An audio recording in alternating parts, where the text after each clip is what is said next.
ज्या दोन सख्ख्या मुलांसाठी मी करोडोचं साम्राज्य उभं केलं, त्यांनीच मला एका क्षणात रस्त्यावर फेकून दिलं. पण त्यानंतर जे घडलं त्याने सर्वांचे डोळे पाणावले.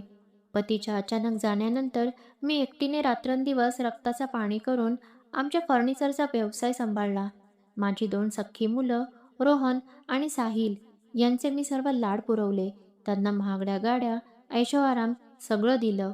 पण माझी सावत्र मुलगी अवनी, जिच्या वाट्याला मी नेहमी फक्त उपेक्षा आणि कोरडेपणाच दिला. मोठ्या घरात हुंडा द्यायला लागू नये म्हणून मी तिचे लग्न एका अत्यंत साध्या, मध्यमवर्गीय घरात उरकून टाकलं. काही वर्षांनी माझ्या दोन्ही मुलांची श्रीमंत घराच्या मुलींची लग्न झाली.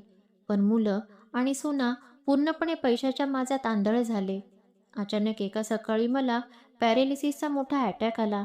माझी उजवी बाजू पूर्णपणे निकामी झाली. मी बिछाण्याला खिळले आणि त्या क्षणी माझ्या दोन्ही मुलांचे खरे रंग समोर आले. सुनांना मला पाणी देण्याचाही वीट आला होता.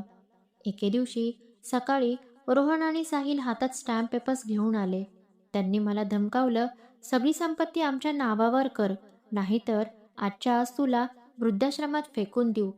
मी नकार देताच त्या दोघांनीही मला जमिनीवर फरफटत घराबाहेर काढायला सुरुवात केली.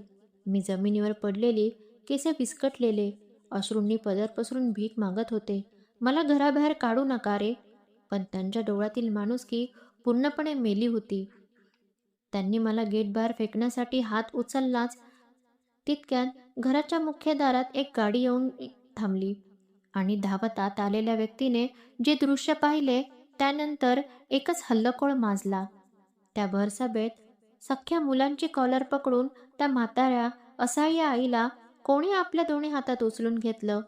ज्या सावत्र मुलीला आईने आयुष्यभर परका मानलं, तिने आपल्या आईच्या सन्मानासाठी कोणता थरारक निर्णय घेतला आणि करोडोंच्या संपत्तीवर डोळा ठेवणाऱ्या त्या कृतज्ञ मुलांना आईने असा कोणता कायदेशीर दणका दिला ज्यामुळे ते रस्त्यावर आले.